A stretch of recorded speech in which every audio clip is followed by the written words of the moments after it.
Friends, myself Amit Gangwar, welcome to my YouTube channel. अभी तक आपका 10th क्लास का जो फर्स्ट चैप्टर है उसमें हम लोग बात कर चुके थे characteristic of chemical reactions and types of reactions. Types of reactions में हमने दो कैटेगरी पढ़ ली थी, combination reactions and decomposition reaction. अभी हम आज बात करते हैं तीसरी कैटेगरी की, displacement reaction. What is this?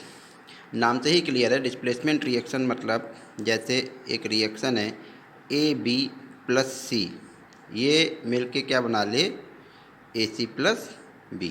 Means आपको दिख रहा होगा साफ साफ, इस रिएक्शन में सी ने ए बी में से बी को रिप्लेस कर दिया। ठीक है, ए बी में से बी को रिप्लेस कर दिया तो हम कहेंगे ये एक डिस्प्लेसमेंट रिएक्शन है, या रिप्लेसमेंट या डिस्प्लेसमेंट मतलब सी इसको डिस्प्लेस कर रहा है। ठीक है, अब ऐसा क्यों होगा, क्यों सी बी को रिप्लेस करके खुद जुड़ जा रहा है उसकी जगह? ऐसा एक ही कंडीशन में होगा जब सी जो है बी से ज़्यादा रिएक्टिव हो।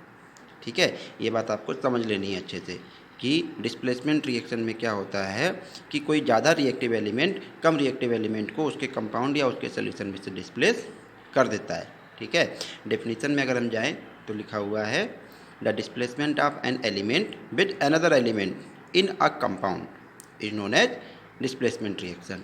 एक एलिमेंट है सी, इसने दूसरे एलिमेंट बी को उसका कंपाउंड जो है ए बी उसमें से डिस्प्लेस कर दिया।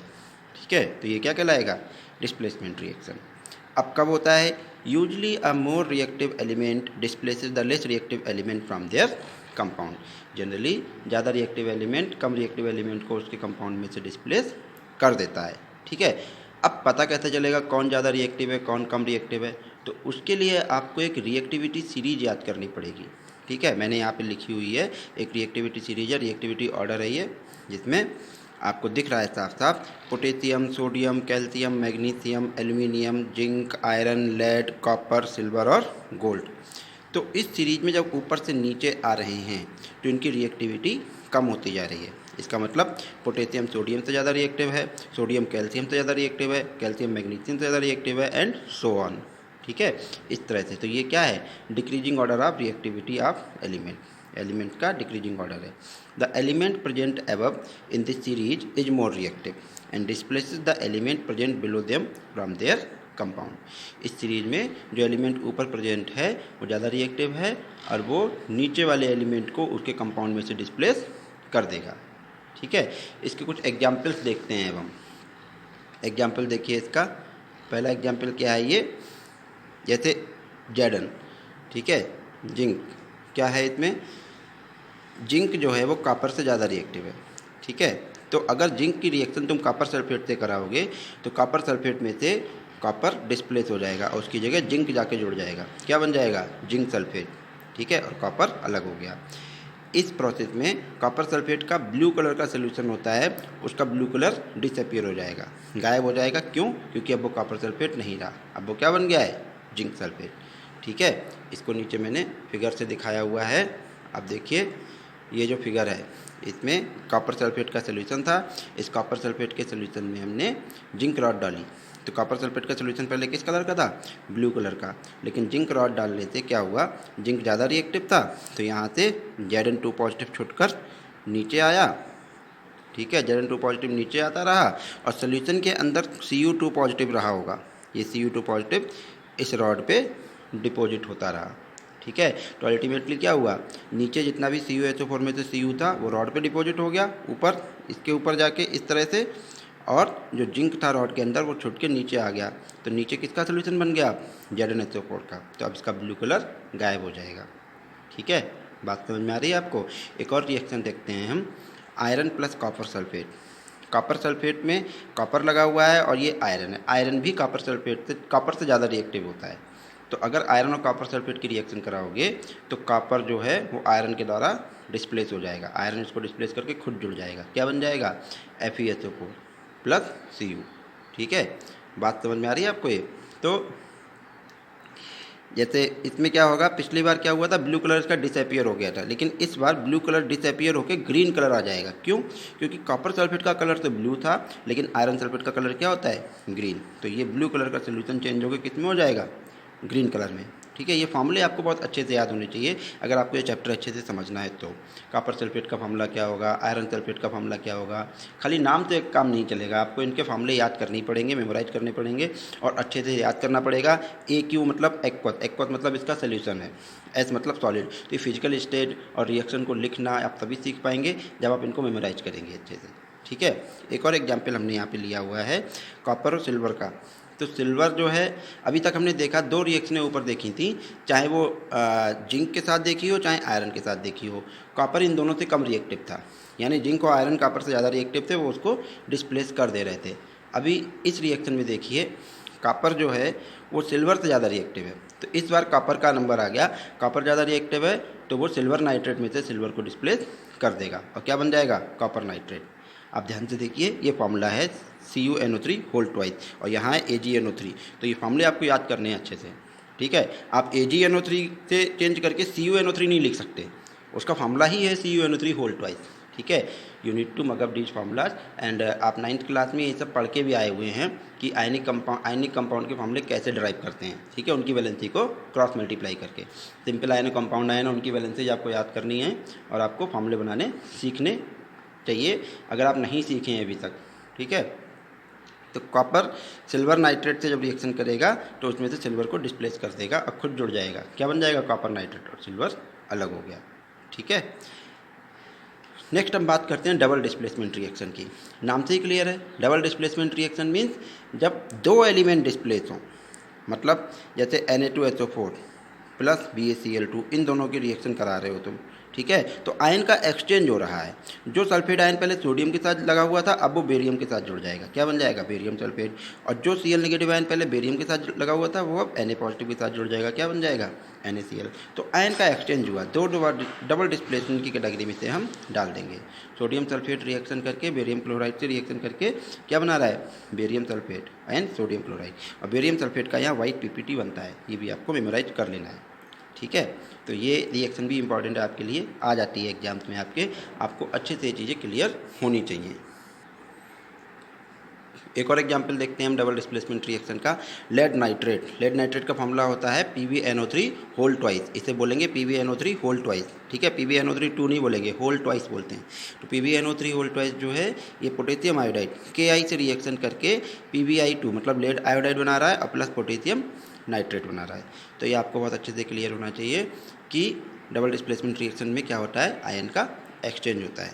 ठीक है, जैसे अभी हमने पीछे रिएक्शन देखी थी इसी तरह से यहाँ पे भी एक्सचेंज चल रहा है, नाइट्रेट आयन और आयोडाइन आयन आपस में एक दूसरे से एक्सचेंज हो रहे हैं। लेड नाइट्रेट पोटेशियम आयोडाइड से रिएक्शन करके लेड आयोडाइड और पोटेशियम नाइट्रेट बना रहा है। हालांकि लेड आयोडाइड का कलर कैसा है, वाइट, तो इसमें वाइट PPT बन रहा है, सॉलिड है ना, सॉलिड मतलब प्रेसिपिटेट हो जाएगा, नीचे बैठ जाएगा ये। ठीक है, coming to the next reaction, oxidation reaction.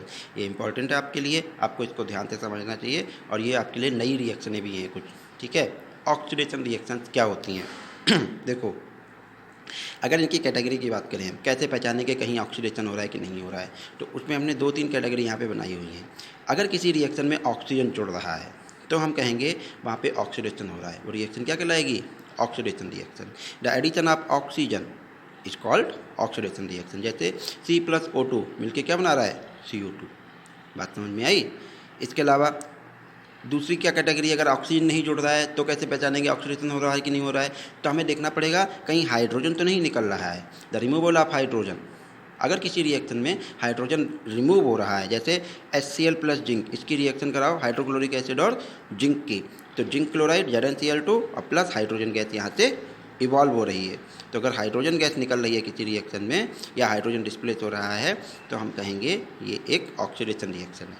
ठीक है, अब कोई रिएक्शनें ऐसी होंगी जिसमें ना तो ऑक्सीजन जुड़ रहा होगा ना हाइड्रोजन निकल रहा होगा, तब भी कैसे पहचानेंगे, तो एक तरीका और है, अगर इलेक्ट्रॉन निकल रहा है किसी रिएक्शन में, the removal of electron is known as oxidation reaction. However, it is not a complete reaction, it is a half reaction in which zinc ion is losing 2 electron and getting converted into Zn2 positive ion. ये आपको अच्छे से clear होना चाहिए। Positive ion क्या होता है, cation, और कैटायन कब बनता है, जब इलेक्ट्रॉन निकाल दिए जाए बाहर। ठीक है। तो जिंक जो है Zn2 पॉजिटिव में कन्वर्ट हो रहा है या 2 इलेक्ट्रॉन लूज कर रहा है। तो अगर कहीं इलेक्ट्रॉन लूज हो रहे हैं तो ये कौन सी कैटेगरी में आ जाएंगी, ऑक्सीडेशन रिएक्शन की कैटेगरी में आ जाएंगी। इसके अलावा एक और है, 10th लेवल पे आपको इसकी डिटेल नहीं पढ़नी है, आप 11 में जब साइंस चूज करेंगे तो आपको देखना होगा। Increase in oxidation number is called oxidation reaction. Oxidation number आपके दिमाग में एक सवाल आया होगा क्या होता है, तो इस टॉपिक को आप यहीं पे छोड़िए, क्योंकि ऑक्सीडेशन नंबर अभी आप नहीं पढ़ेंगे, आपके सिलेबस में नहीं है, वो 11th में है। लेकिन मैंने बता दिया बस एक एक्स्ट्रा पॉइंट आपको कि अगर किसी रिएक्शन में ऑक्सीडेशन नंबर इंक्रीज हो रहा है तो वहाँ भी क्या हो रहा है, ऑक्सीडेशन। जैसे यहाँ जिंक है, जिंक से पहले इसका ऑक्सीडेशन नंबर 0 था, ठीक है। अभी Zn से Zn+2 बन गया तो इसका ऑक्सीडेशन नंबर कितना हो गया, +2 हो गया। तो मतलब क्या है, ऑक्सीडेशन नंबर इंक्रीज हो गया। Coming to the next reaction, reduction reaction. Reduction reaction में क्या होगा, इसका उल्टा होगा ऑक्सीडेशन का, मतलब इसमें ऑक्सीजन जुड़ रहा था, इसमें ऑक्सीजन निकलेगा। The removal of oxygen is called reduction reaction. नाम से क्लियर है। और रिएक्शन में देखिए ZnO+C, तो जिंक ऑक्साइड से जिंक ऑक्सीजन निकल रहा है, ZnO से क्या रह गया, जिंक रह गया, मतलब ऑक्सीजन निकल गया यहाँ से। तो जिंक ऑक्साइड का क्या हुआ है, रिडक्शन हुआ है, ठीक है। अब हाइड्रोजन की बात की जाए तो उसमें हाइड्रोजन का निकलना कहलाता था ऑक्सीडेशन, तो उसका उल्टा मतलब एडिशन ऑफ हाइड्रोजन क्या कहलाएगा, रिडक्शन, ठीक है। जैसे कार्बन में 2 हाइड्रोजन जोड़ दिए, मीथेन बन गया CH4, ठीक है। क्लोरीन में हाइड्रोजन जोड़ा, हाइड्रोक्लोरिक एसिड बन गया HCl। तो addition of hydrogen is categorised as reduction reaction. इसके अलावा removal of electron is called as oxidation, तो addition of electron will be termed as reduction reaction. जैसे Cu2 पॉजिटिव आयन है, इसमें 2 इलेक्ट्रॉन ऐड कर दो, क्या बन जाएगा, Cu, तो इसका क्या हो रहा है, रिडक्शन।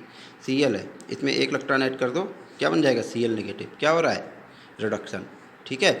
या decrease in oxidation number, oxidation number का डिक्रीज, वो क्या कहलाता है, रिडक्शन रिएक्शन। रेडॉक्स रिएक्शन क्या होती हैं, रेडॉक्स रिएक्शन वो रिएक्शनें होती हैं जिसमें ऑक्सीडेशन भी हो और रिडक्शन भी हो। जैसे आप देखिए हाइड्रोजन और ऑक्सीजन दोनों जुड़ रहे हैं, ठीक है। तो addition of oxygen is oxidation and addition of hydrogen is reduction. तो H2O बन रहा है यहाँ पे, तो ये क्या है, रिडॉक्स रिएक्शन। ऐसी रिएक्शन है जिसमें ऑक्सीडेशन रिडक्शन दोनों हों, वो क्या कहलाएंगे, redox reaction. One important point मैं आपको बताता हूँ आगे की बात, आगे आप 11th क्लास में इसको डिटेल में पढ़ेंगे, अभी बता दे रहा हूँ। Oxidation and reduction reaction never takes place alone, they always takes place simultaneously. Means oxidation reduction reaction हमेशा साथ साथ चलती हैं, यानी कोई भी रिएक्शन अकेली ऑक्सीडेशन या अकेली रिडक्शन नहीं हो सकती, वो सब की सब रिडॉक्स रिएक्शन ही होती हैं। अगर किसी रिएक्शन में एक एलिमेंट का ऑक्सीडेशन हो रहा है तो 100% उसमें दूसरे एलिमेंट का रिडक्शन भी होगा, ठीक है। तो ये रिडॉक्स रिएक्शन ही होती हैं, जिसको मैंने अलग अलग करके बता दिया आपको, ऑक्सीडेशन रिएक्शन और रिडक्शन रिएक्शन। आई होप आपको ये यहाँ तक की बातें क्लियर हुई होंगी, डिस्प्लेसमेंट, डबल डिस्प्लेसमेंट और रिडॉक्स रिएक्शन या ऑक्सीडेशन रिडक्शन रिएक्शन के बारे में। अगर आपको वीडियो अच्छा लगा हो तो प्लीज़ आप लाइक और सब्सक्राइब करिए, और इसी तरह से आगे हम नए नए वीडियो डालते रहेंगे आपको समझाने के लिए। कोई क्यूरी है, कोई प्रॉब्लम है, समझ में नहीं आई कोई चीज़, आप मुझे मैसेज करिए या कमेंट में दीजिए, ठीक है। Thank you.